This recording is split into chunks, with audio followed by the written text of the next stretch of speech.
The Nick Scott Effect. The Nick Scott Effect. Everywhere podcasts are found.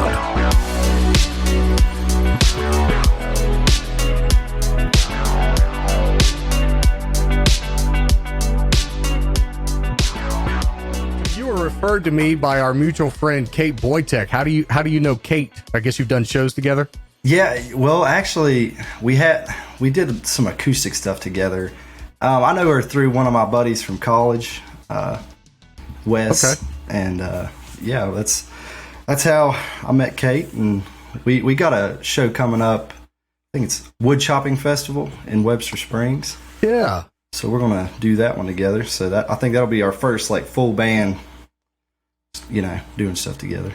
That'll be awesome. And I was looking at your website. It looks like a lot of your shows are in the northern part of West Virginia, Morgantown, so forth. So is that kind of like your home turf, or do you venture out of there at all? Yeah, we definitely do the best in Morgantown. Me and the band, we definitely do the best in college atmosphere type settings, I guess. Lots of open mics. Well, not really anymore, but I used to play open mic, every Thursday bar in Morgantown there. It's kind of where I, learned how to do it, I guess. Sure.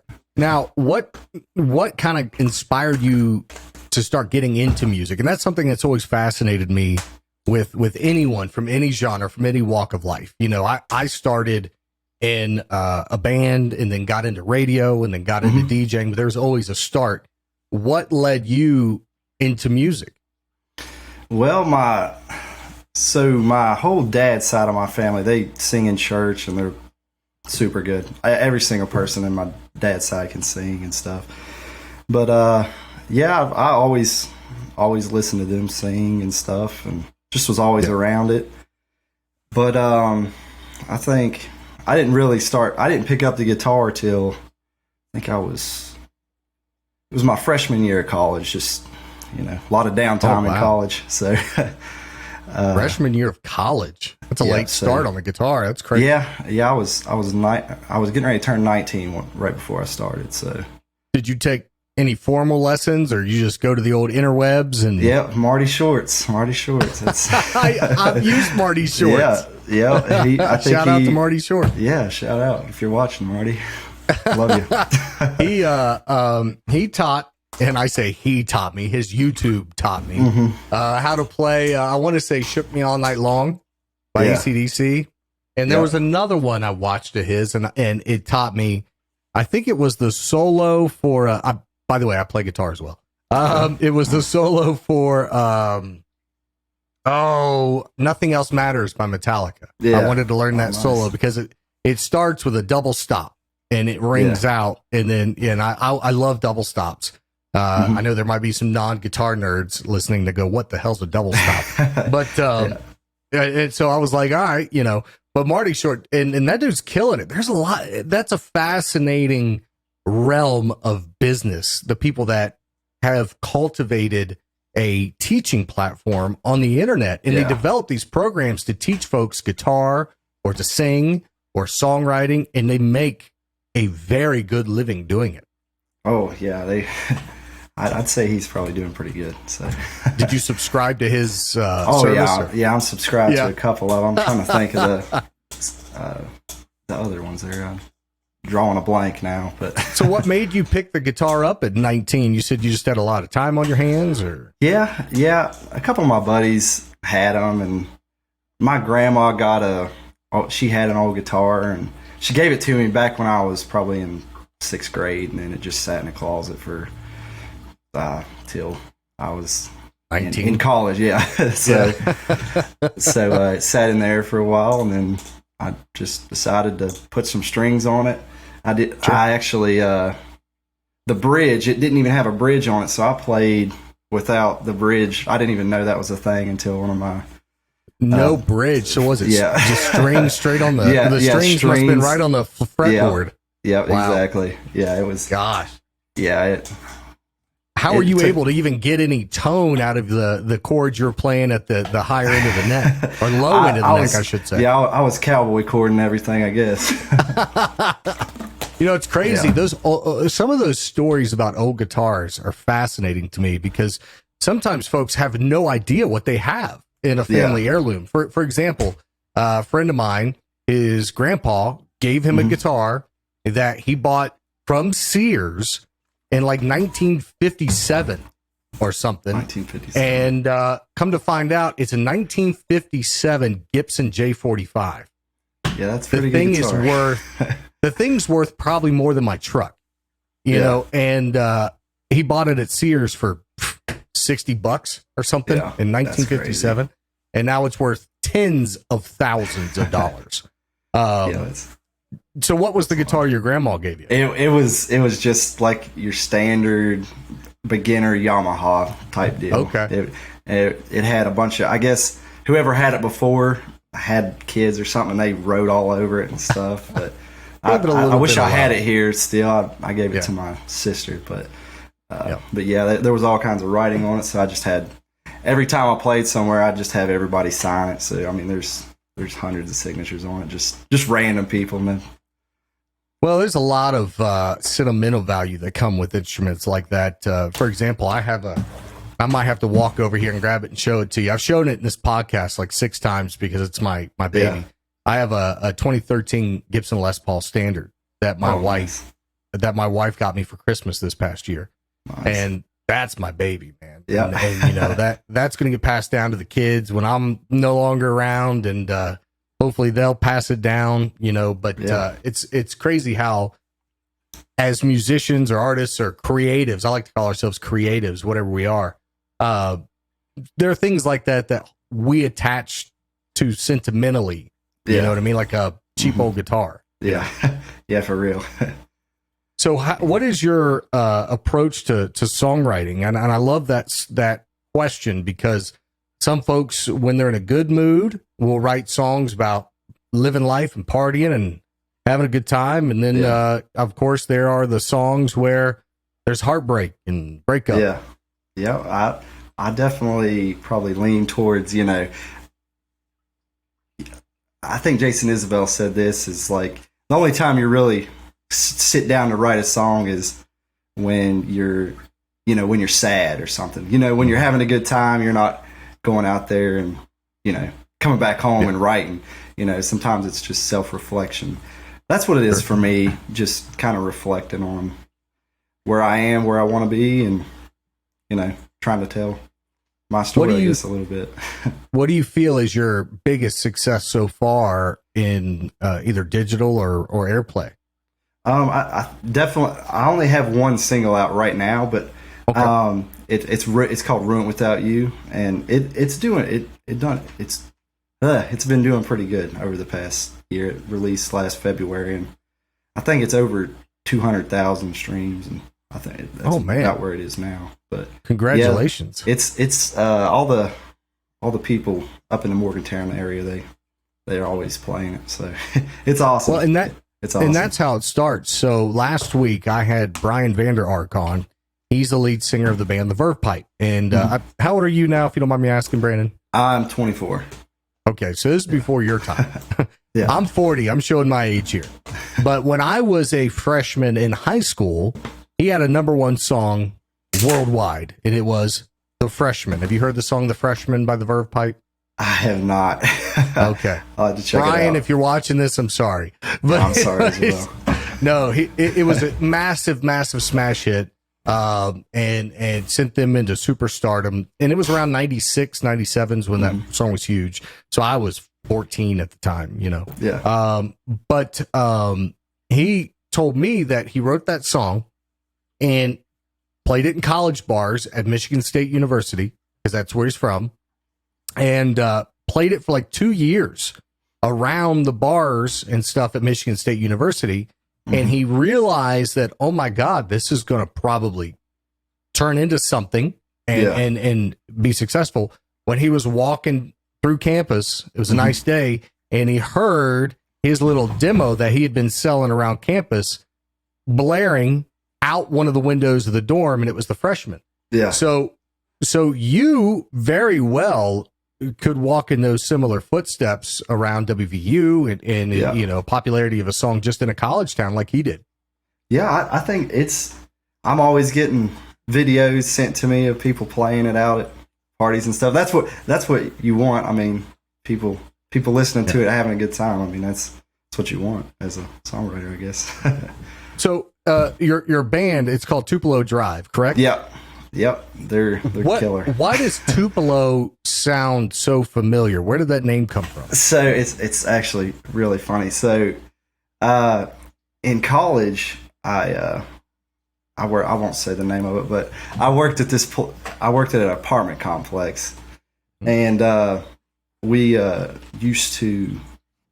This episode of the podcast is sponsored by the Appalachian Outpost. So all the craze, especially around West Virginia, Kentucky, Southern Ohio, Pennsylvania, is the off-road industry. You might see the Razors going down the road, the side-by-sides, guys with big jacked-up Jeeps.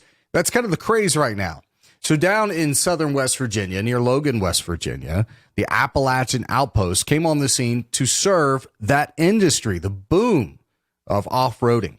There's a Hatfield and McCoy trailhead right there at the resort. So you could haul your side-by-side, your rock crawler, your four-wheeler, whatever, down to the Appalachian Outpost. They have cabins that are gorgeous that you stay in, you can go ride, and then when you come back in the evening, the Broken Axle's right there on site where you can grab a drink with some friends and some really good food. So your next outdoor excursion starts at AppalachianOutpost.com. That's AppalachianOutpost.com. You could book right there, right now. I knew all the empty apartments, and there was an apartment with mold and stuff in it, and it was just like a trashed apartment. Sure. And so me and a couple of my buddies, we got together and we started practicing in there it was every day during COVID. Like we just practice. And and that was on, it's called Tupelo Drive is where it was at. Makes sense. Yeah. But I like it. And then I think the name kind of stuck and all the guys like it. Interesting. Yeah. But yeah. So how many guys are in your band? We got, so it's me and then a guitar player, BG Colombo. He's from Lewisburg, West Virginia. Okay. Lance Wilson. He's on the drums. He's from Monroe County. And then we got Humphrey brother, Shane and Skyler. And they're from Parsons, West Virginia. So when you go out booking shows with the whole band, do you guys have like a management company that helps get you guys shows together, or you guys just do it yourself? We've been doing it ourselves. We'd love to have some help. Yeah. But yeah, absolutely. We RMA has helped us book some gigs here for this summer. Oh, nice. So they've helped us out, and they got us on with Charles Wesley Godwin last year. But that's about the extent of anybody that's really booked us anywhere. So, and did he play for WVU or something? I think he has a connection to West Virginia. I can't remember. I'm not 100% sure, but I'm like 99% sure he went to WVU. Yeah, there's definitely a connection there. I've actually reached out to his management a couple times to have him on, but I found out quickly. I spent 15 years in live radio as a radio personality. The last 5 years, I do a lot of satellite and national radio, DJ mix shows, things like that. And then I started this podcast. So I quickly learned that when artists would call into my radio show when I was doing terrestrial radio, they were calling from the tour bus or they were calling from wherever. And it was pretty, easy to kind of schedule. But podcasts are different. Podcasts are usually longer. It's quicker than just a couple minute, hey, where are you at today and what song are you playing? And then they hang up, Yeah. And so I quickly learned a lot of artists don't do podcasts when they're on the road. And that makes sense. It's kind of hard to facilitate it and to do it.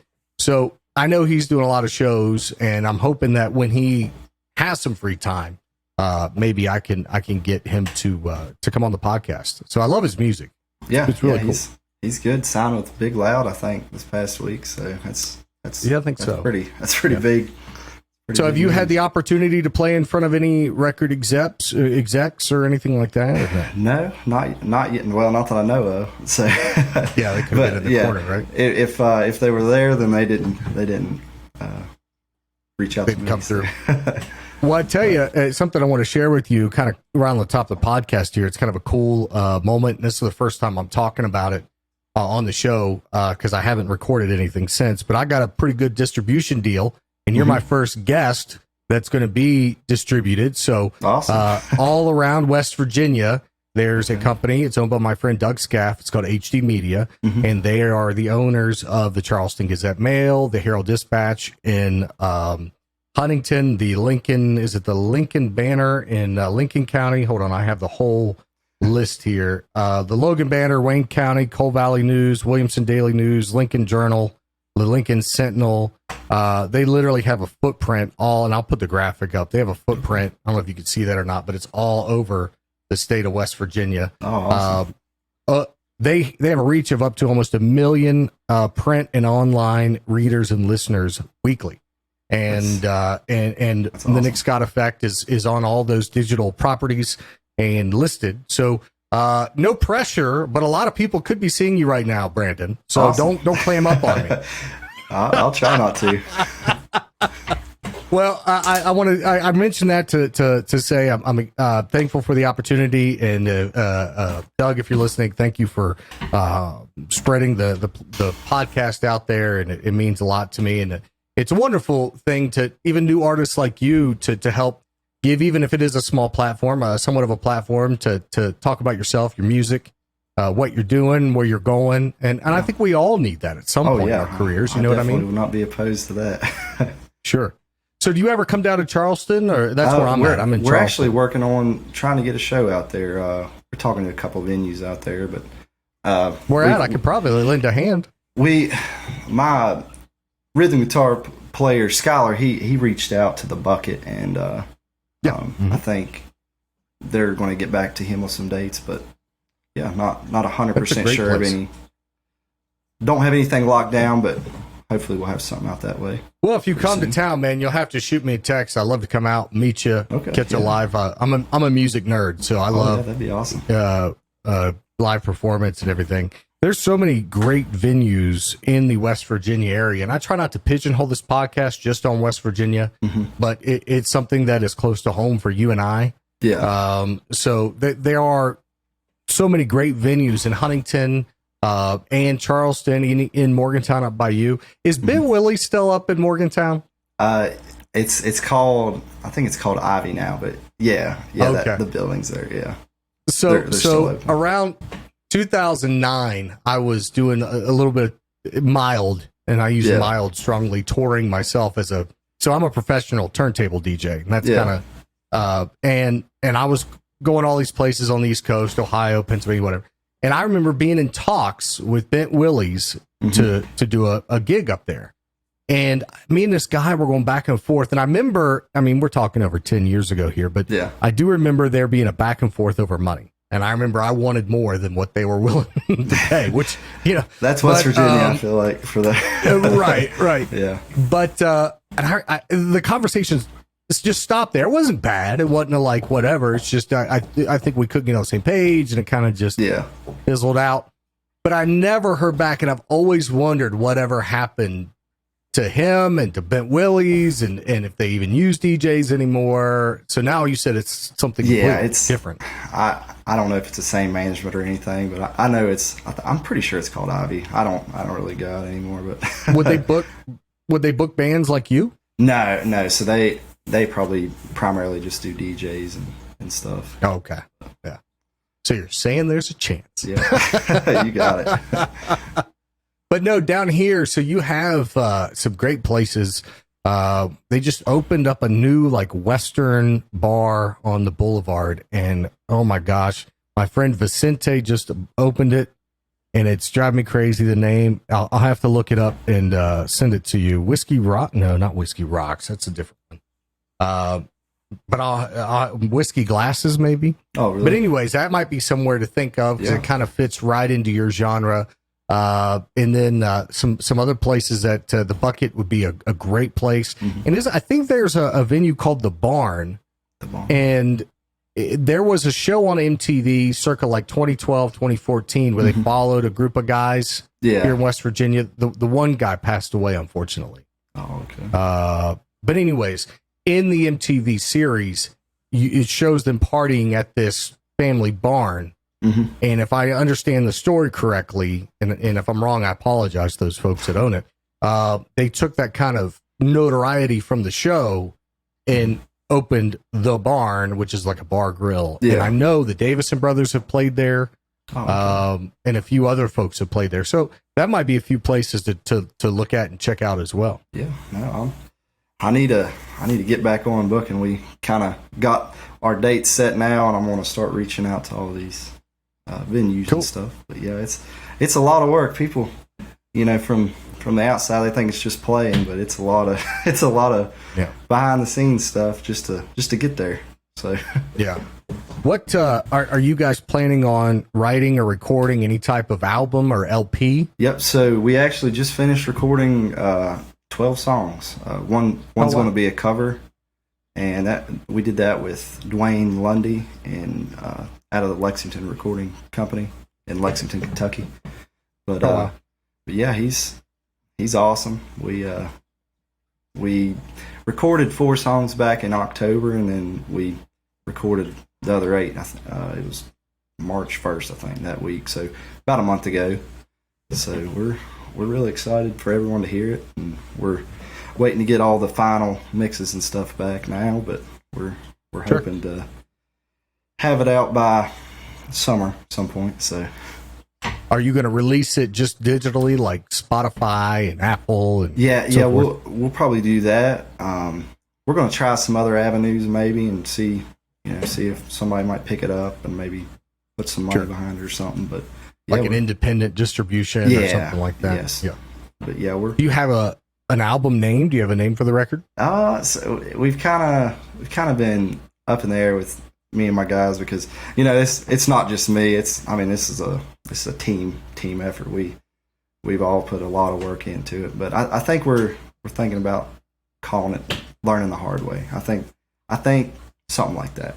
But yeah, that's a good title. Yeah, that's a really good title. One phrase that's really been in my mind, and I think of stuff like that too. Like when you're trying to find a song name or an album name or a name of a project or whatever the case may be. There was that tragic school shooting that happened in Nashville last week. And I was watching some of the coverage on that, and they released the body cam footage from the police officers going in, which I don't cuss a lot in the podcast. Those dudes were some badass motherfuckers. I'm not going to lie. They went in, they did their job. They did it efficiently, effectively, precisely, and kudos to those guys. But one phrase that's been stuck in my mind all this week, and I don't know if it's a motivation, and I don't know if I could use it in any type of project, but in that body cam footage, as they're going through that first hallway, they come across the body of a child laying there in the hallway. And to any of us, that is quite possibly one of the most disturbing, traumatic images a human being can see. Yeah. And so the cop that had the you're seeing his footage was holding the officer in front of him as they're moving tactically, and you see them come up on this child, and there's a slight hesitation because like any human sees something like that, and all you hear him say is keep pushing, keep pushing, keep pushing. So all this week in my mind, that's just keep pushing. And you could use something like that in so many ways. Our society, there's mental health problems. There's people who, are suffering from depression, anxiety. There are people who don't know if they're going to get through today. They don't know if they're going to get through tomorrow. Yeah. They don't know, you know what I mean? So it's like, keep pushing, and someone like you writing an album, writing a record, getting writer's block, keep pushing. Yep. You know what I mean? That's been a theme this week for me. Yeah, it's definitely, it's not easy. you gotta, not at all. You gotta stay consistent, and we all have to hold each other accountable as a band because, it's not just one guy. You got 5 guys. We all gotta stay on the same page. So we're absolutely. We got a good group of guys, and I think think we're gonna do the best we can. When's your next show? So we're playing at Cliffhangers in Covington next Saturday. Covington, Kentucky? Covington, Virginia. Sorry. Okay. Right. I'm from Cincinnati originally, so okay. Covington, Kentucky is right there. I was like, really? You're in my old neck of the woods. Yeah. Well, man, I won't keep you on here too long. You've been a lot of fun. I hope, I want to see Brandon Laxton back on here again in 6 months to a year, and you've got 2-3 million streams on Spotify, and you've signed a label deal, and you're touring. Yeah. That's what I hope to see. And promise me, if that day comes, you're going to holler at your boy and be hey man, and I want to talk about it. Yeah, we'll definitely do it. Yeah, all right. And you own the rights to your music, correct? Yeah, that's correct. Yeah. So do you care if I here before we wrap up, I put your song in and let the listeners get a little taste of Brandon Laxton in the Tupelo Drive? Absolutely.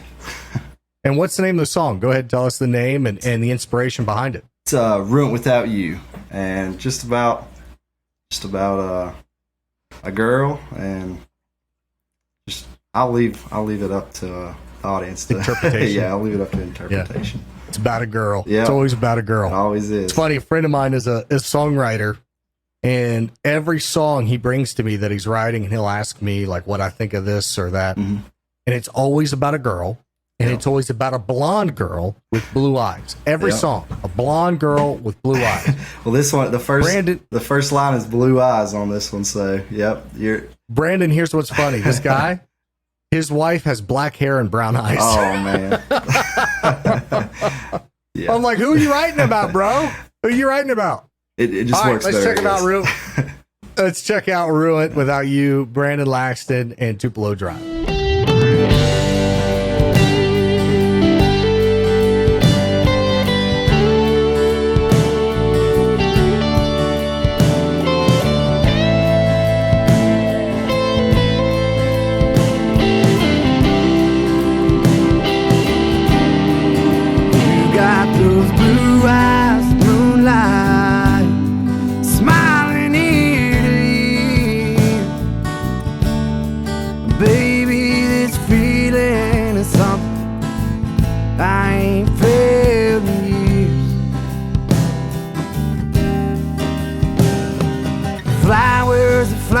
Trying to find the right lines is all. It's all that I can think about. Don't care to admit that it's true. 'Cause honey, I'm a sucker for you. 'Cause I love the wind in your hair, smile as a flare, sing sad country song, fixing to stay between the lines. Get lost in your eyes, make me feel pure bliss. Yeah, I'm weak at the knees, my heart skips a beat. I don't want you to go. Really hope this thing don't fall through. 'Cause honey, I'm ruined without you. There's no limit of lies, vices I vice just, I'm just passing through. Lots of 12-ounce curves, trying to drown my whole world, fall into abyss. Yeah, I'm less than fair, always living on a prayer since my world came down like a rock on the ground. I'm just trying to get found. Oh, 'cause I love the wind in your hair, smile as a flare, sing sad country song, fixing to stay between the lines. Get lost in your eyes, make me feel pure bliss. Yeah, I'm weak at the knees, my heart skips a beat. I don't want you to go.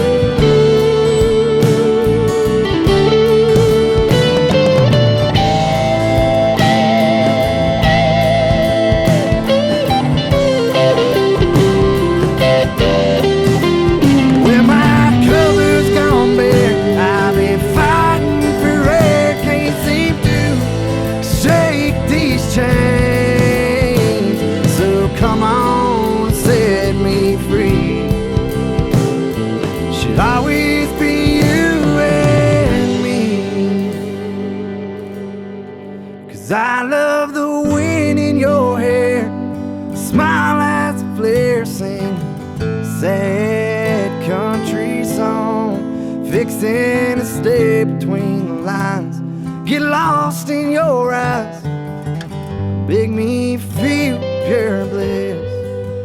Yeah, I'm weak at the knees, my heart skips a